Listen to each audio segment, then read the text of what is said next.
Sign it, Adriana, or stay out there until morning. Denise Bellini's voice came through the locked front door, muffled by thick glass and the wind screaming across the porch. Adriana stared at the papers in her hand as snow melted into the cuffs of her coat. Her stepmother had forged her dead father's signature on a $2 million debt, and now she wanted Adriana to make the light permanent. I'm not signing anything. Her teeth struck together hard enough to hurt. The porch light clicked off. Then freeze with your principles. The house went dark. Adriana stood there for another second, waiting for the door to open again. It didn't. Snow had already filled the toes of her office flats, and the thin wool coat she had bought on clearance was useless against a 12-degree night. Her phone showed 3% battery, no rides available, and $28 in her checking account. She called Paige. Her stepsister answered on the fourth ring. Adriana, she locked me out. A pause. Too careful. Just sign the papers. Mom says it's only temporary. Adriana looked down at the page. The signature beside her father's name leaned far to the right. He had broken the fingers when she was 16. His handwriting had never looked that smooth afterward. You knew about this? Paige exhaled softly. I'm sorry. The call ended. That hurt worse than the cold. Adriana started walking because standing still felt like surrender. The Bellini house sat among wide lawns and stone walls, the kind of neighborhood where people paid others to shovel snow before sunrise. Most homes were dark. One wasn't at the end of the road. Beyond iron gates left strangely open, light burned above the entrance of a black stone mansion. She knew the property. Everyone in the city did. Luca Moretti lived there. Newspapers called him a businessman. People in restaurants lowered their voices when they said his name. Adriana made it halfway up the drive before her knees began to shake.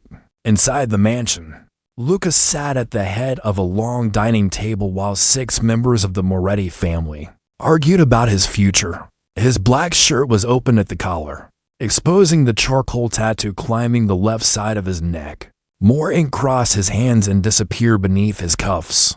You marry Sofia Rinaldi, his uncle Vincent said, or the family loses the harbor contracts. Luca placed one tattooed hand flat on the table. The room went silent. My marriage is not a bargaining chip. 3 knocks struck the front door. Weak, uneven. Luca looked toward the hall. Nobody came to his home uninvited. Matteo checked the security monitor. Young woman, alone. At this hour, Vincent asked. Send her away. Another knock came, softer than the first. Luca stood. He opened the door himself. Adriana was swaying in the snow, her lips pale. Wet papers crushed against her chest. I'm sorry, she whispered. I just need to use a phone. Luca's gaze dropped to the top page. Bellini consolidated debt. His expression changed. Where did you get that? My stepmother wanted my signature. He took the papers but didn't touch her skin. Behind him, the dining room had gone completely quiet. Luca studied the forged name, then looked past Adriana toward the dark Bellini house across the snow. Come inside, he said. That signature belongs to a dead man. He'd hit Adriana's face the moment she crossed the threshold, sharp enough to make her skin sting. Snow slid from her dark hair and melted along the shoulders of her coat. For one humiliating second, her knees nearly gave out. Luca caught the back of a chair and pulled it toward her instead of touching her. Sit. His voice was low, controlled. Adriana looked past him into the dining room. 6 people stared back from a table set with crystal, silver, and untouched plates. Nobody looked surprised to see a freezing woman at Luca Moretti's door. They looked offended. I only asked for a phone, she said. You can use one after your hand stops shaking. A gray-haired woman appeared from the hallway carrying a folded blanket. Luca took it from her and placed it over the chair. The tattoos across his fingers moved like shadows against the dark fabric. Mrs. Russo, tea. Something hot. Luca, Vincent said from the table. We are in the middle of family business. Luca did not turn around. Then the family can wait. Adriana lowered herself into the chair. The room smelled of cedar wood, roasted garlic, expensive tobacco, and the faint metallic trace of cold air clinging to Luca's coat. It should have felt dangerous. Instead, it felt safer than the house she had just left. That frightened her more than anything. Luca placed the papers on a side table and flipped through them slowly. "Your father died 4 years ago." Adriana looked up. "You knew him. I knew his name." His eyes remained on the documents.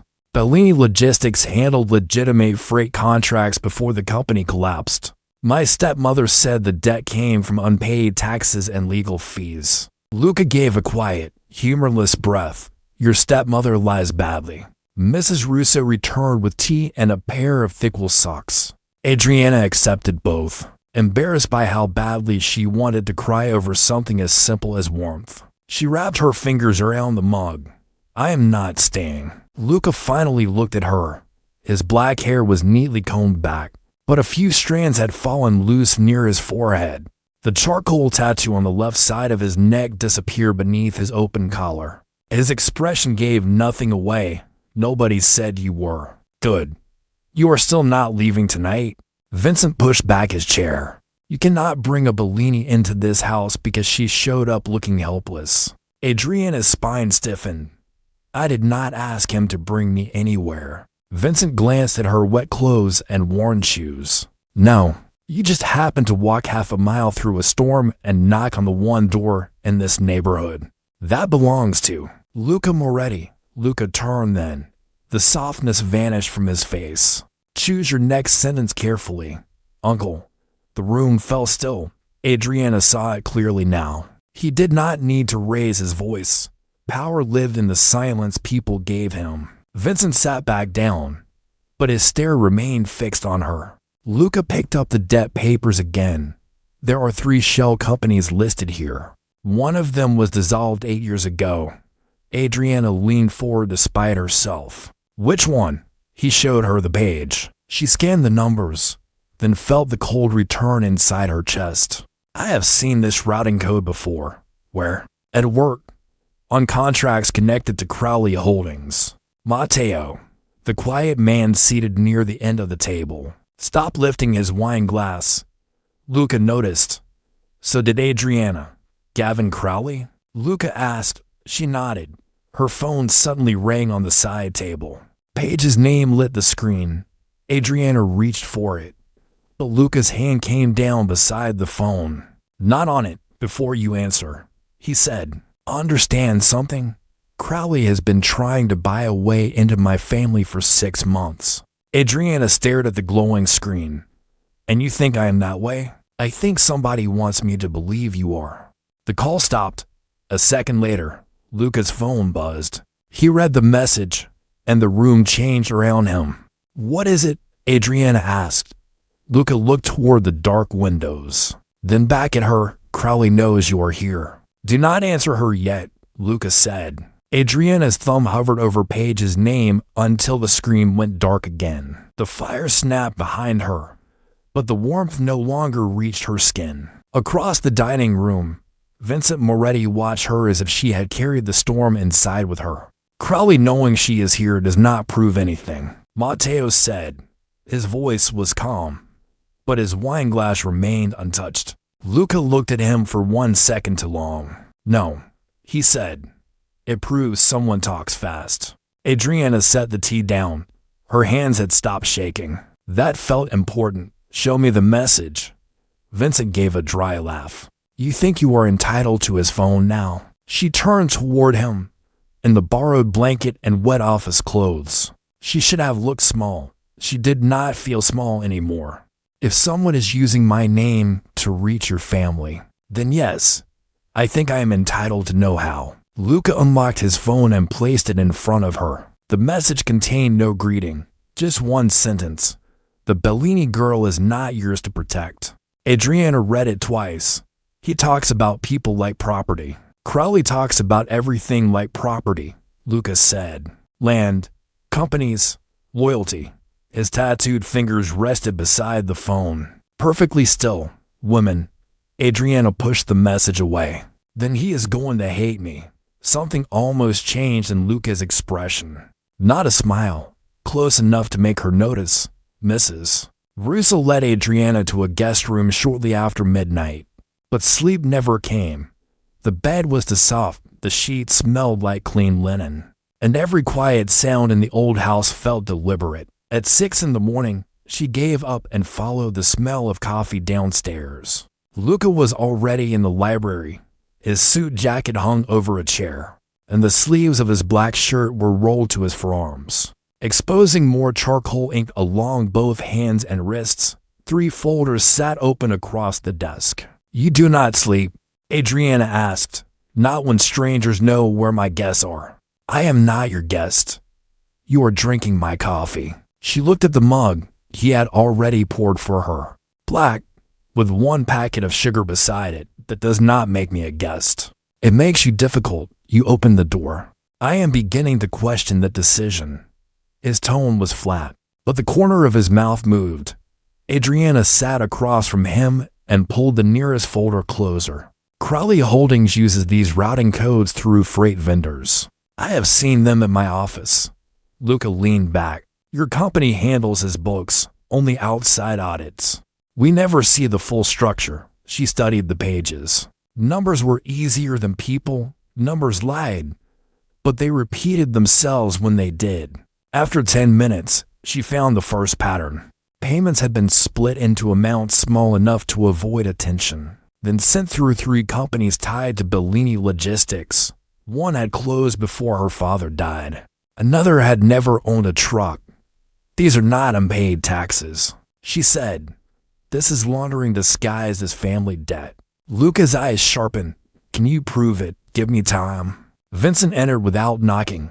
She has had enough access. Adriana kept reading. "This invoice was approved from inside your family office." Silence settled over the library. Luca stood beside her and looked down at the signature block. "Vincent Moretti." Vincent's face hardened. "That is not possible." Adriana traced the authorization number with 1 finger. Then someone wanted it to look possible. Luca closed the folder and faced his uncle. "Until I know who. Nobody touches these records." Vincent looked at Adriana. "And her?" Luca's answer came without hesitation. "Nobody touches her either." The words landed heavier than they should have. Adriana looked up at him, feeling the first dangerous pull of trust. Then her phone rang again. This time Paige left a voicemail. Adriana played it on speaker. Her stepsister was crying. "I am sorry. Mom made me tell him where you were. Gavin says if you do not come home, he is going to collect the debt another way." The message ended with a man's voice in the background. "Come? Familiar. Ask her who taught her to read our contracts." Luca went completely still. Adriana recognized the voice too. Gavin Crowley had been inside her office 3 weeks earlier, smiling while she audited the documents that had just put a price on her life. "You are going to dinner with me," Luca said. Adriana looked up from the contract spread across the library desk. "That sounds less like an invitation and more like a warning." "It is both."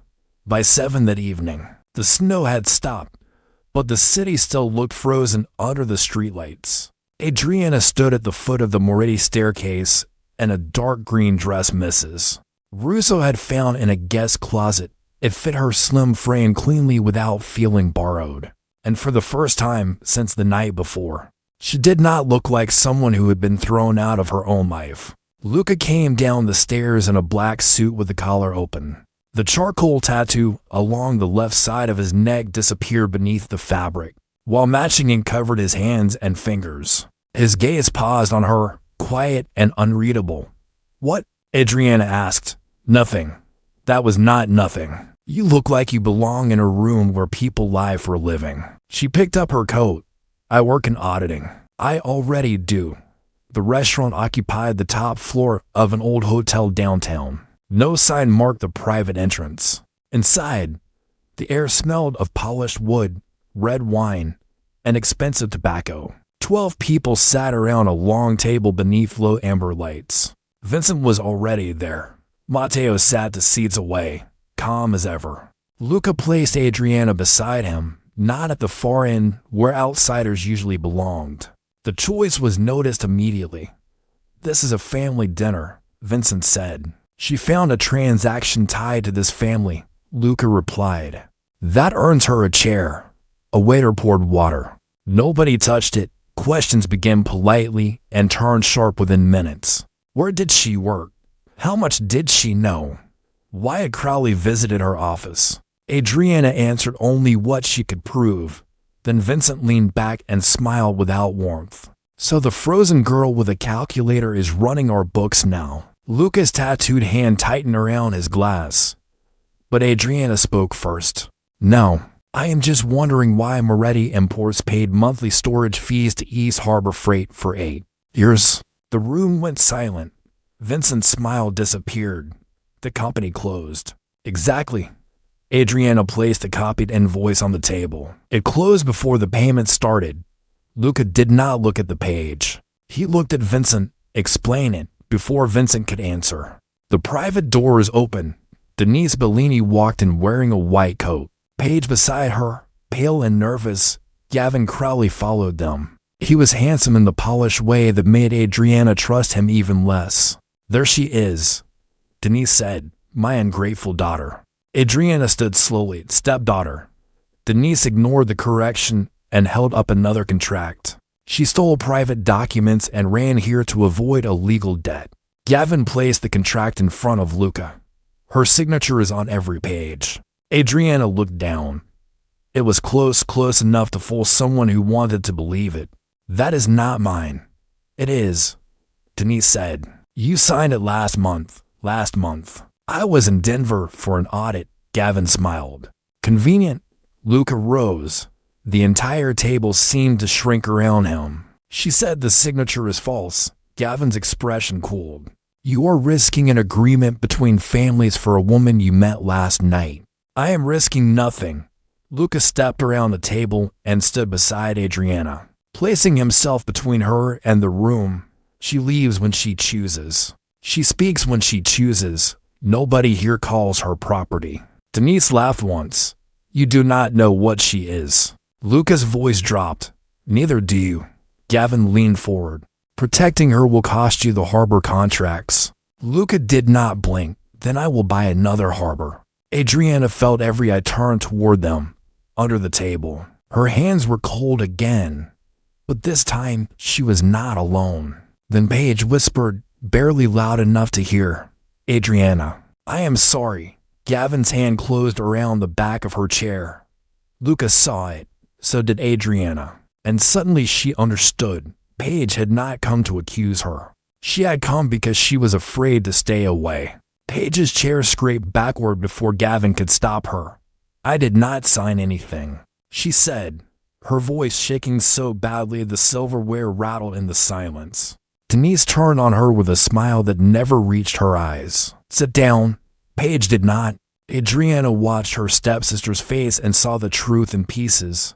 The sleepless eyes. The bitten lip.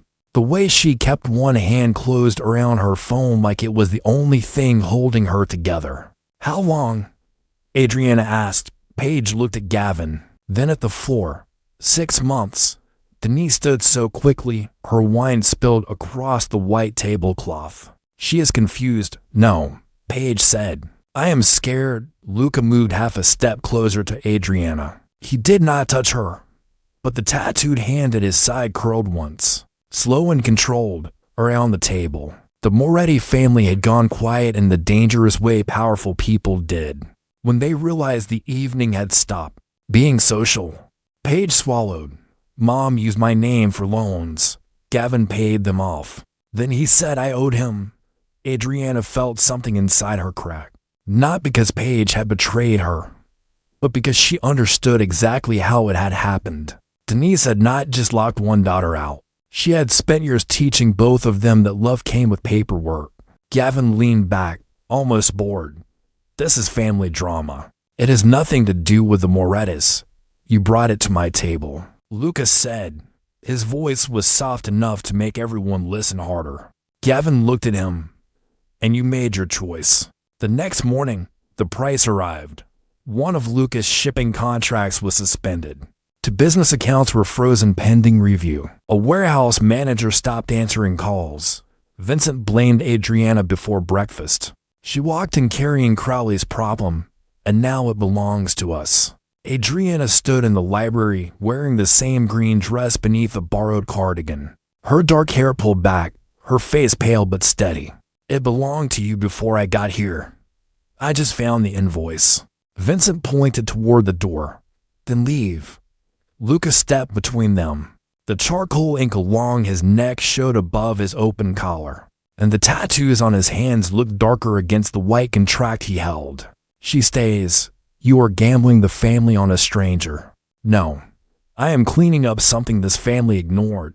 Vincent left without another word. By 3 that afternoon, Adriana had confirmed that Paige had sent Gavin photographs of her work calendar, contract summaries, and travel dates. Each message felt like a small betrayal repeated until it became a habit. She sat alone in the kitchen after midnight, staring at the screen. Luca entered quietly. Without his jacket, his sleeves were rolled up, revealing charcoal ink along his forearms. In his hands was a small red fire truck with one missing wheel. He sat across from her and began fitting the wheel back into place. That belonged to my brother, he said. Adriana looked up. The one who died. Luca nodded. There was a fire. I was supposed to be home. But you were not. I chose business. The words came flat, but the grief beneath them did not. Adriana watched his fingers work carefully around the broken toy. Hands people feared, fixing something small. That is why you keep trying to make every choice for everyone, she said. His eyes lifted to hers. That is why I do not like losing people. You cannot protect someone by taking away every decision. The kitchen was silent except for the old refrigerator humming behind them. Luca set the truck down. You should hate your sister. I am angry with her. That is not the same thing. No. Adriana looked at Paige's messages again. Hate would be easier. Luca leaned back, studying her as if she were a language he had never learned. You make mercy sound dangerous. Sometimes it is. For one suspended second, neither of them moved. The distance across the table felt smaller than it was. Then Matteo appeared in the doorway, his face tight. Luca. Something in his tone changed the room. Luca stood. What happened? Matteo looked at Adriana before answering. Crowley has Paige. Then we bring her back, Adriana said. Luca turned toward her so quickly the fire truck rolled across the kitchen table and fell onto its side. No, she is my sister. She gave Crowley your schedule, your contracts, and your location. I know what she did. Adriana stood, pulling the borrowed cardigan tighter around her slim frame. Her voice trembled once, then steadied. I also know what Denise does to people when she wants something. Paige made terrible choices. That does not mean I leave her with Gavin. Matteo placed a phone on the table. A message glowed on the screen. Crowley wanted Luca at an abandoned freight office near the river by midnight. No police. No family council. No delay. It is a trap. Matteo said. Of course it is. Luca replied. His face gave nothing away, but the tattooed fingers of his right hand pressed flat against the table. He wants me outside Moretti territory. Adriana stepped closer. Then do not go. Luca looked at her. You just said we bring her back. I said we. I did not say you walk into a trap alone. For a moment, something warm and frustrated moved through his dark eyes. You are not coming. You do not get to decide that. This is not an audit, and I am not a piece of furniture you can move into a safe room. Matteo lowered his gaze, wisely pretending to study the message. Luca walked toward the window, snow reflected against the glass, making the charcoal tattoo along the left side of his neck look almost black. Crowley is using your conscience against you, he said. Maybe Adriana moved beside him. But if I abandon Paige because she betrayed me, then Gavin still gets to decide who I become. Luca stared out at the white lawn. Mercy will cost you someday. So will becoming cruel just because everyone around me expects it. That landed. She saw it in the way his shoulders lowered a fraction. Luca turned back to Matteo. Prepare the car. Luca. Adriana said. You are not going without me. I am. His tone left no room for argument. And if I do not come back, you will have access to the Bellini files, the Moretti legal accounts, and every record connected to Crowley. He removed a small black drive from his pocket and placed it in her palm. His fingers closed gently over hers. The ink across his knuckles contrasted with her pale skin. Do not give this to Vincent. Adriana looked down at their hands. You planned this already. I plan for bad endings. That is not the same as protecting me. He released her. It is the only version I know. Anger rose in her chest, sharp enough to burn. You cannot turn yourself into a sacrifice and call it love. The word hung between them. Luca went still. Adriana had not meant to say it. Or maybe she had. Neither of them looked away. Finally, he said, I am not dying for you. His voice was quieter now. I am making sure you survive my mistakes. She reached up and straightened the open collar of his black shirt. Her fingertips stopped near the tattoo on his neck without touching it. The space between them felt charged, dangerous in a way that had nothing to do with Crowley. Come back, she whispered. Luca's eyes dropped to her hand. That sounds like an order. It is. A faint, tired smile touched his mouth. Then he stepped away. 2 hours later, the freight office stood dark beside the frozen river. Luca entered alone, his black coat moving behind him in the wind. Paige sat inside beneath a single hanging light, frightened but unharmed. Crowley stood across from her, and beside him, calm as if he had been expected all along, was Matteo. Matteo did not look ashamed. That was the first thing Luca noticed. He stood beside Crowley with his hands folded in front of him, wearing the same dark suit he had worn in the Moretti kitchen only hours earlier. Paige sat in a metal chair near the window, pale and shaking, but unharmed. You always did arrive alone when someone asked nicely, Matteo said. Luca stopped beneath the hanging light. Snow melted across the shoulders of his black coat. The charcoal tattoo on the left side of his neck showed above his open collar, and matching ink stretched across the hands hanging calmly at his sides. You were in my father's house for 20 years. 22. Matteo smiled without warmth. Long enough to know your family mistakes habit for loyalty. Crowley stepped closer to Paige. The girl goes home when you sign over the harbor contracts. Luca did not look at him. His eyes stayed on Matteo. Vincent's name was on the payments. Vincent covered losses he was too proud to admit. Matteo said, I used his authorization because nobody questions an arrogant man when the paperwork flatters him. Luca's expression remained still, but something colder settled behind his eyes. And Bellini Logistics, a useful graveyard, Matteo replied. Dead companies do not ask questions. Paige made a small sound. Adriana's father did. The room shifted. Luca looked at her. Paige swallowed hard. He found the accounts. Mom said he was going to report everything. Crowley's face tightened. Matteo glanced toward him, irritated that she had spoken. What happened to him? Luca asked. Nobody answered. That silence was enough across town. Adriana sat in the Moretti library with Luca's black drive connected to an isolated computer. She had promised to stay behind. She had not promised to do nothing. The files open in layers, contracts, transfers, legal records, and years of hidden payments. Her hands moved quickly over the keyboard. Numbers repeated. Names overlapped. Matteo had built his power by making each family believe the others were stealing from them. Then Adriana found the final account. It was tied to a trust in Matteo's name. There you are. She whispered.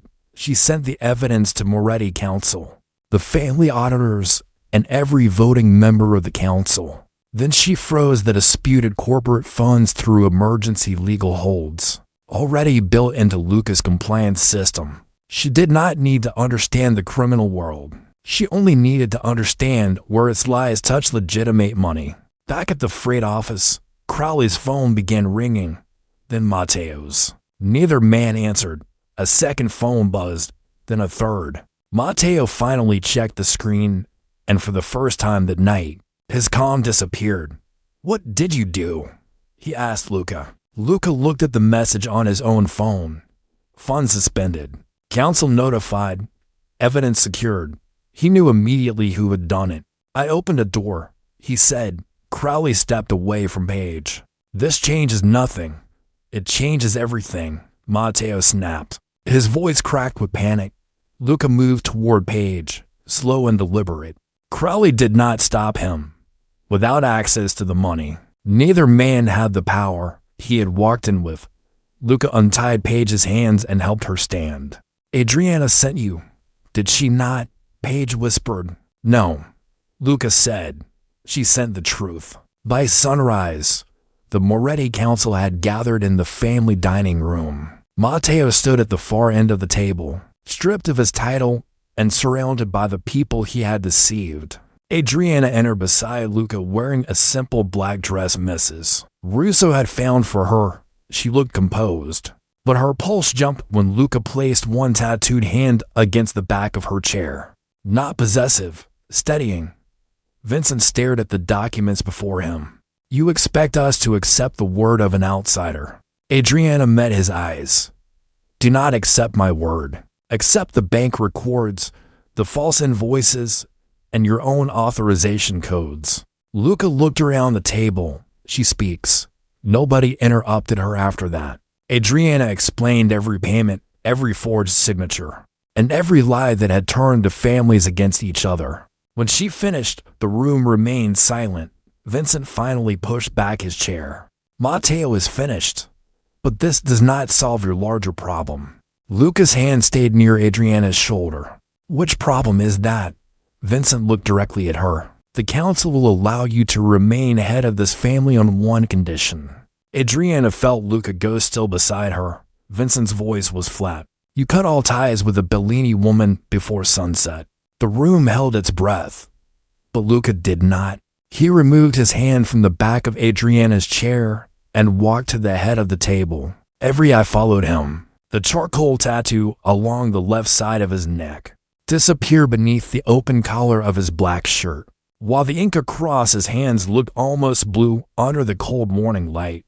Vincent remained standing. You heard the condition. Luca looked at the men and women seated around the table. People who had known him since childhood. People who had watched his father build the family one agreement at a time. Yes, he said. I heard it. Adriana's stomach tightened. She had faced forged contracts, a frozen night, and a room full of dangerous strangers without breaking. This was different. She knew what the Moretti name meant to him. It was duty, grief, and the only home he had never allowed himself to leave. Vincent placed both palms on the table. Then make your choice. Luca unfastened the heavy ring from his right hand and set it beside the family ledger. The sound was small. It landed like a door closing. Effective immediately, the council can appoint an acting head. A murmur moved through the room.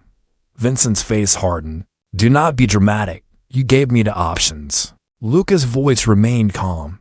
Keep the chair by calling the truth disposable, or leave it with my name intact. He looked toward Adriana. I choose the name. Vincent followed his gaze and understood. You are throwing away 3 generations for a woman you met 2 nights ago. Adriana stood. Her black dress fell cleanly along her slim frame, but her hands were clenched at her sides. Do not do this for me. Luca's eyes stayed on hers. I am not. That is a lie. The council shifted, uncomfortable with the honesty between them. Adriana stepped away from the table. I never asked you to lose your family. Luca came toward her, without the ring, without the chair. He somehow seemed more powerful. You did not, then take it back. No, his answer was gentle, which only made her angrier. You keep deciding what sacrifice is supposed to mean for everyone else, and you keep pretending you are not worth the cost. The words stopped her. Luca lowered his voice. I spent years protecting a version of this family that asked me to ignore forged names, hidden debts, and frightened women because the truth was inconvenient. I did not lose a family today. He glanced at Vincent. I stopped confusing it with honor. Nobody spoke. Adriana felt heat rise behind her eyes, but she refused to cry in front of the council. You cannot use this to keep me here. I will not. Luca reached into his jacket and placed a signed release on the table beside her. It cleared her name from every Bellini obligation connected to Crowley. Your debt is no longer a chain. You can walk out of this house today, and nobody will follow you. That hurt more than she expected. Freedom had always sounded like relief. Now it sounded like an empty road. Vincent looked disgusted. Let her go, Luca. At least save what remains. Adriana picked up the release. I am not staying because I owe him. She looked around the table, then back at Luca. I am staying because he opened a door and never asked me to kneel when I walked through it. Luca's expression changed, the control breaking just enough for her to see the man beneath it. He stepped closer, but waited. Adriana closed the distance herself. The kiss was quiet, brief, and careful, more promise than possession. When they separated, his forehead rested lightly against hers. That was your choice? He asked. Yes. Good. The dining room doors opened. Paige stood there holding a weathered envelope. Adriana, she said, breathless. I found this in Dad's old safe. Adriana took it and unfolded the papers inside. A legal deed. A transfer agreement. Her father's real signature. She read the first page once. Then again. Bellini Logistics owned 40% of the harbor route. Luca looked over her shoulder. Owned. Adriana shook her head slowly. Still owns. By spring. The Moretti dining room no longer smelled like old tobacco and decisions made behind closed doors. The windows were open, fresh air moved through the house, carrying the scent of rain and cut grass across the long table, where Adriana sat with a stack of legal folders beside her. Bellini Logistics had been rebuilt under her name, not as a front, not as payment for loyalty, but as a legitimate company with audited books and contracts no one could hide inside. Luca stood near the window in a black suit with the collar open, the charcoal tattoo along the left side of his neck visible above the fabric. Matching and covered his hands as he signed the final reform agreement. No family member could be used as collateral. No marriage could be traded for access. No account could exist without independent review. Vincent read the document twice before looking up. Your father would have called this weakness. Luca placed the pen down. My father confused fear with respect. And you do not? Adriana asked softly. Luca looked at her. Not anymore. That answer mattered more than the agreement. Matteo's deception had cost the family money, trust, and years of silence. Denise faced civil charges for the forged debt, while Crowley's agreements collapsed under the evidence Adriana had uncovered. Paige entered counseling, found work outside the Bellini name, and began the slow, uncomfortable work of earning back trust. Adriana did not forgive her all at once. She learned that forgiveness without boundaries was only another kind of surrender. Luca regained leadership because the council finally understood what he had protected them from. But he returned on different terms. He no longer sat at the head of the table because tradition demanded it. He sat there because the people around him had agreed to the rules he was willing to live by. Later that evening, the first snow of the new winter began to fall. Adriana drove up the long hill toward the Moretti house and parked outside the iron gates. She wore a dark wool coat over a simple black dress. Her hair loose around her shoulders. She could have driven straight to the entrance. But she walked the last half mile. She wanted to feel the cold without being afraid of it. By the time she reached the porch, snow had settled across her hair. Luca opened the door before she knocked. He wore a black shirt with the sleeves rolled to his forearms. The tattoos on his hands and wrists dark against the warm light behind him. You walked, he said. I wanted to remember. His expression tightened. You do not have to. I know. Adriana looked back at the road, then at the house. That is why I can. Luca stepped aside, leaving the doorway open. He did not reach for her. He did not tell her where to stand. He waited. Are you coming in? He asked. Adriana smiled. But there were tears in her eyes, only if the door stays unlocked. Luca glanced at the brass lock, then back at her. It does now. She crossed the threshold by choice. That was the difference. Luca had saved her from the cold, but Adriana had saved him from becoming the kind of man who believed protection meant control. She had forced him to understand that power without conscience was only fear wearing an expensive suit, and love without freedom was just another debt. He had given up his chair rather than betray her. She had given him a reason to deserve it when it returned. As the snow fell outside, Luca closed the door against the wind but left it unlocked. Adriana looked at his tattooed hand resting beside hers and understood that honor was not what a family demanded from you. Honor was what remained when doing the right thing cost you everything. And love, she had learned, was not being rescued by the most powerful man in the room. It was becoming the person who made him choose what kind of power he wanted to carry.